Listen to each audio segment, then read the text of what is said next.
Hannah Arendt was a Jewish philosopher who escaped Nazi Germany in 1933, spent years stateless and nearly destitute, and eventually became one of the 20th century's most important political thinkers.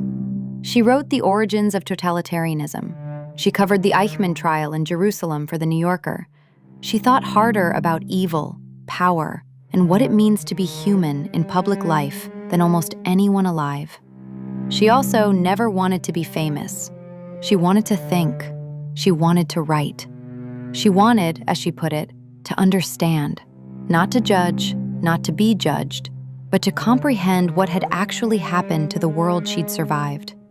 Instead, she became the Eichmann reporter, defined by a controversy she didn't seek, conscripted into a public battle she hadn't auditioned for.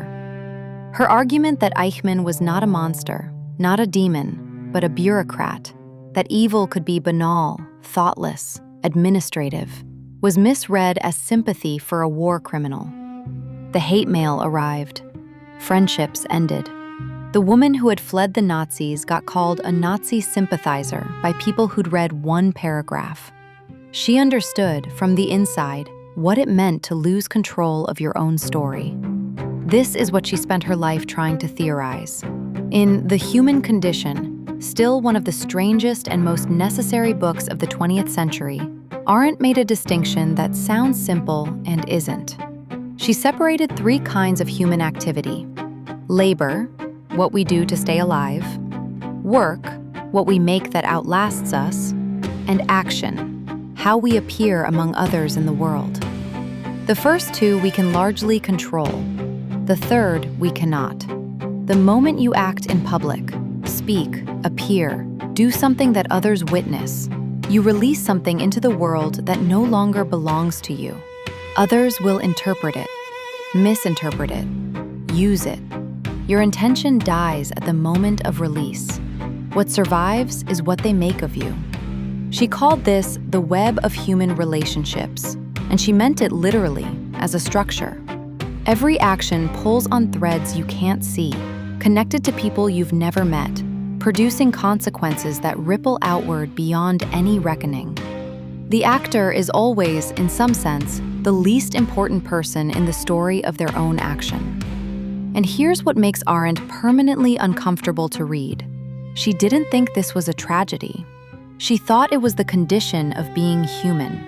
The alternative, withdrawing from action entirely, refusing to appear, staying safe in private, she regarded as a kind of death. You can protect yourself from the web by never pulling any threads, but then you haven't lived publicly at all. You've just endured privately. The shadow underneath this idea is one she lived with personally. What we express, culturally, is the fantasy of controlled action. We want to appear on our own terms, post when we're ready, share what we've curated, present the version we've approved. The entire architecture of social media is built on this fantasy, the idea that you can enter the web selectively, strategically, on a schedule. But what Arendt knew, and what her own life demonstrated, is that the web doesn't honor your terms. The moment you appear, really appear, with something real at stake, you've already lost control. The controversy finds you. The misreading spreads. The version of you that you didn't authorize becomes the version that travels. What's repressed is simpler and harder. The knowledge that genuine action requires accepting this, that you cannot both matter and remain safe, that the desire to appear without vulnerability isn't caution, it's the social realm Arendt feared. The comfortable disappearance into privacy that looks like wisdom, but is really just the refusal to pull any thread that might pull back.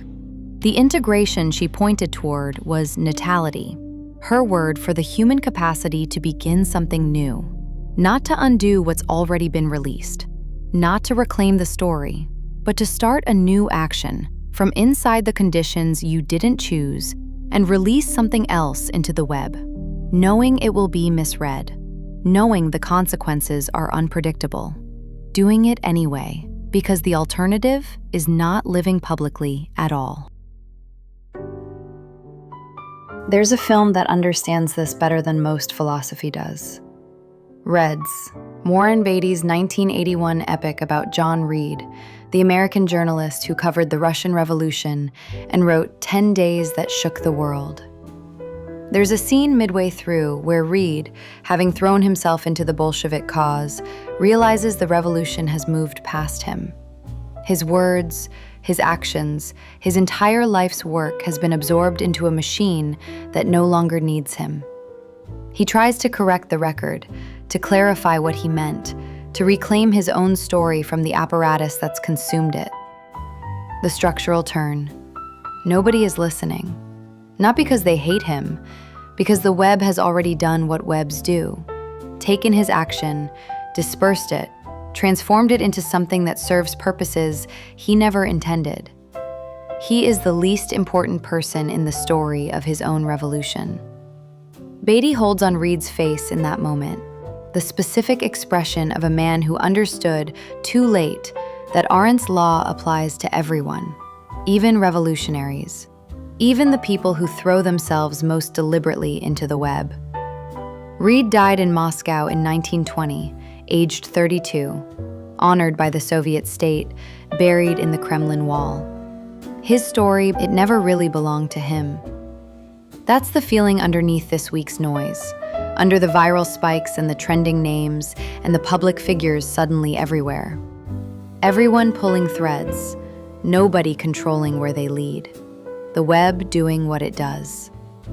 The only question Arendt thought worth asking, given that you're already in it, given that you didn't choose it and can't leave it, what will you begin? Stay curious, read widely, make something real. This has been the Zeitgeist Whisperer.